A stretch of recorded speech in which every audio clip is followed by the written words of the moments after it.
بسم اللہ الرحمن الرحیم۔ السلام علیکم، میں ہوں وقاص فلانا اور آپ دیکھ رہے ہیں HOP۔ سب سے پہلے میں آپ کو یہ بتاؤں کہ ایران امریکہ تنازع کہاں تک پہنچا ہے اور اس میں پاکستان کی کوششیں اور دنیا اس کو کس نظر سے دیکھ رہی ہے۔ اب امریکہ تو ایک طرف سے بند گلی میں تھا اور تقریباً بند گلی میں آ چکا ہے، پاکستان کے علاوہ اس کے پاس کوئی راستہ نہیں ہے۔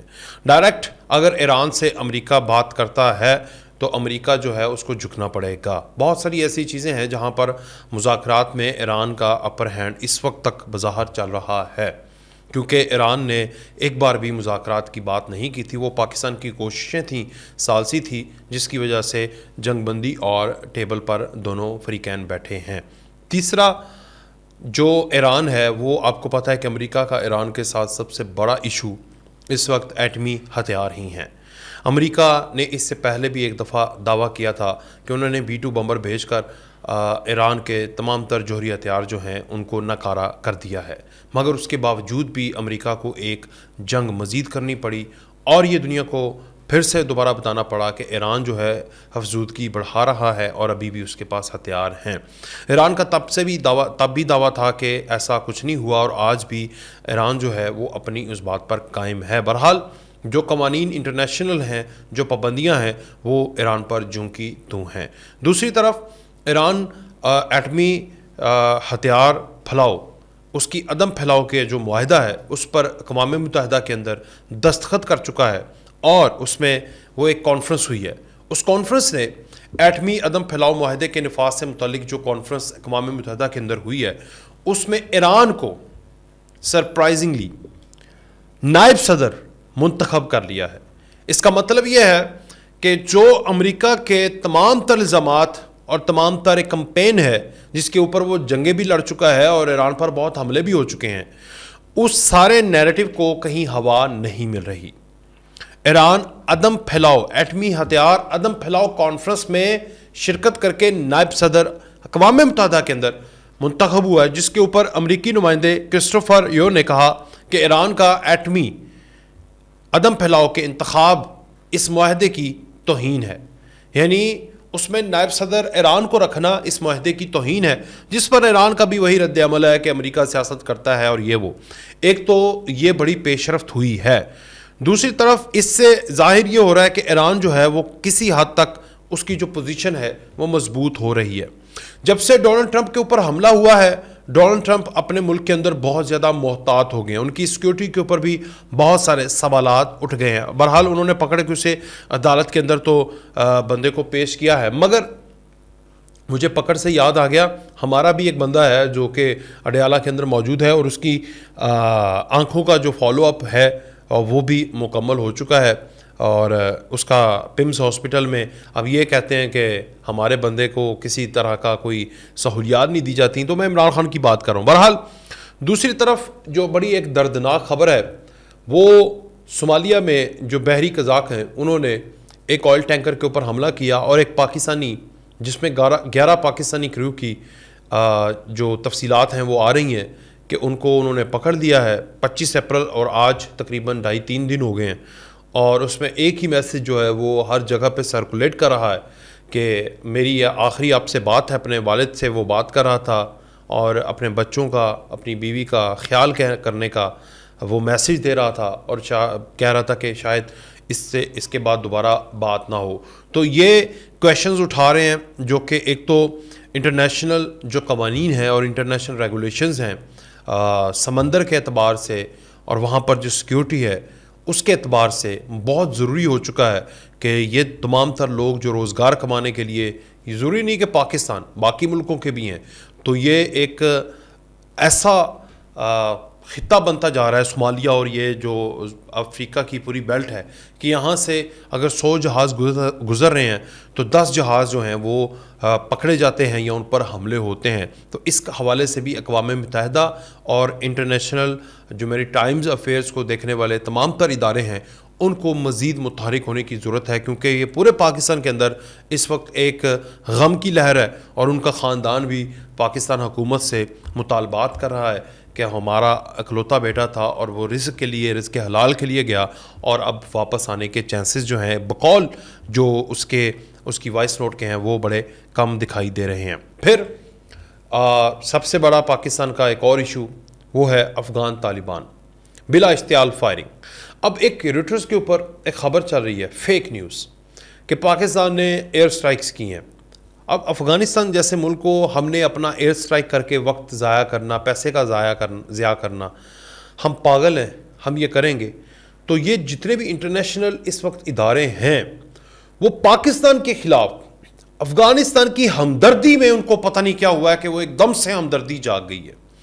آج تک 20 سال ہو گئے ہیں پاکستان کی پالیسی افغانستان کے حوالے سے نرم تھی, اور جو تقریباً کچھ دور حکومت کے اندر ہماری غلطیاں سمجھ لیں, دنیا انہیں دہشت گرد کہہ رہی تھی. آج جب وہ دہشت گرد پروو ادھر بھی اور ادھر بھی, ادھر وہ سفاک ہیں, عورتوں کے قاتل ہیں, نسل کشی کرتے ہیں, خواتین کا حقوق نہیں رکھتے, اپنے ملک کے اندر جنگ لگا کر کاروبار کرتے ہیں اور اسی کاروبار کو پاکستان میں بیچتے ہیں, انٹرنیشنل قوانین انٹرنیشنل باؤنڈری کی خلاف ورزی کرتے ہیں. آج جب ہم انہیں دہشت گرد کہہ کر اور جب وہ خلاف ورزیاں کرتے ہیں انٹرنیشنل باؤنڈری کی اور ہم انہیں سزا دیتے ہیں تو پوری دنیا کے اندر انسانیت جاگ گئی. پوری دنیا سے مراد ہے انٹرنیشنل جو ایجنسیز ہیں, نیوز ایجنسیز, جو کل تک انہی طالبان کو دہشت گرد اور جلاد کہتی تھیں, آج وہ ان کے حق میں پاکستان کے خلاف نیریٹو ٹو کرتی ہیں.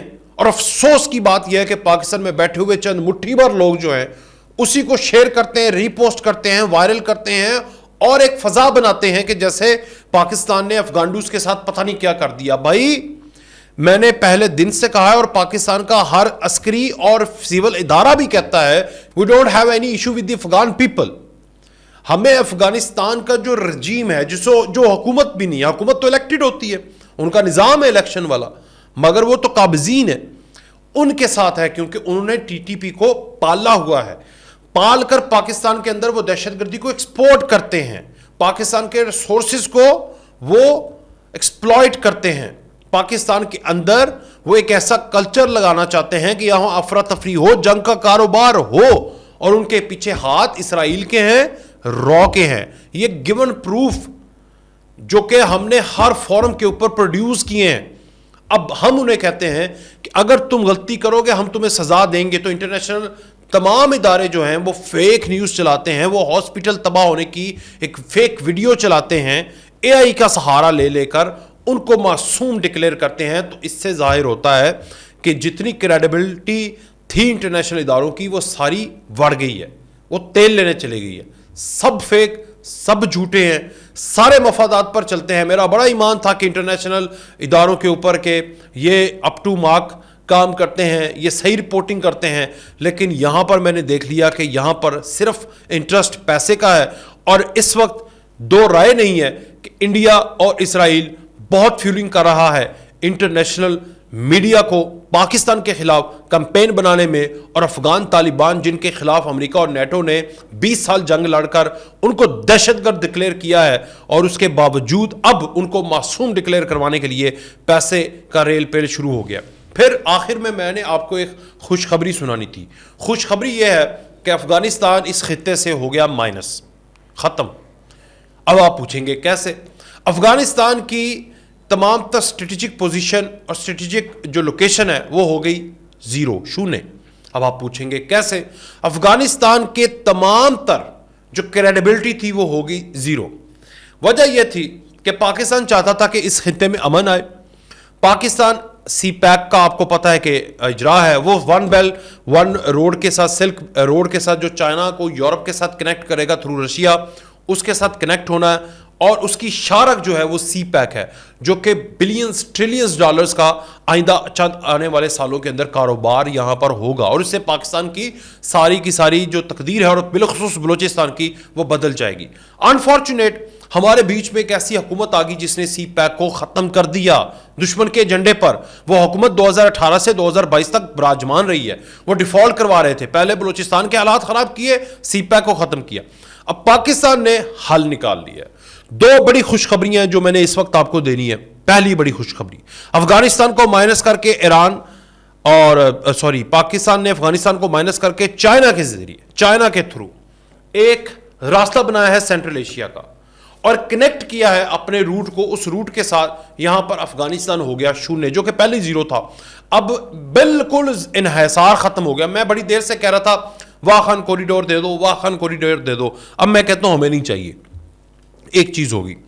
دوسرا, ایران کے اوپر اس وقت سینکشنز لگی ہوئی ہیں, مگر پاکستان نے قانون پاس کیا ہے, اور اس قانون میں جو ایران کے ساتھ تجارت کرنا چاہتا ہے تیسرا ملک اور پاکستان کے ذریعے کرنا چاہتا ہے, اس کا بھی روڈ پرووائڈ کر دیا گیا ہے.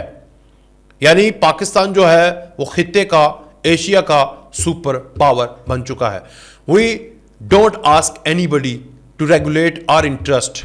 This is new Pakistan. یہ ہے نیا پاکستان, جس میں ہم نے اپنے ہمسائے ملک کو بہت مواقع دیے کہ تم امن کرو, تم صحیح رہو, ہم تمہارے ساتھ بارڈر کھولیں گے, تمہارے ذریعے سی پیک کی شاخیں بنیں گی, تم سینٹرل ایشیا کے ہمارے ساتھ روٹ بنو گے, سینٹرل ایشیا کو کنیکٹ کرو گے, پاکستان کی معیشت کے ساتھ افغان بھائی ہیں, ہمارے مسلمان بھائی ہیں, ان کو بھی فائدہ ہوگا. لیکن ان کو ایک ہی چیز کا انٹرسٹ ہے, وہ ہے جنگ, بدامنی اور ہندو اور یہود و نصارہ کی گود میں بیٹھنا. یہ ہے ان کا انٹرسٹ. وہ قرآن کے کسی بھی اصول پر عمل پیرا نہیں ہو رہے تو نہ ہو, بھاڑ میں جائیں. پاکستان چائنا کے ذریعے کرے گا, اور دوسرا ایران کے ساتھ ہمدردی بھی کی, ان کے ساتھ کوششیں بھی کی, امن بھی لانے کی بات کی, اور اب ان کو ایک ٹریڈ کا راستہ بھی پرووائڈ کر رہے ہیں. This is our foreign policy, this is our strategy, this is new Pakistan, this is our leadership. اور یہی لیڈرشپ اگر ہمیں آئندہ 5 سال مزید ملی تو پاکستان دن دگنی نہیں دن چوگنی رات چھگنی ترقی کرے گا انشاءاللہ. اجازت دیجیے, اللہ حافظ.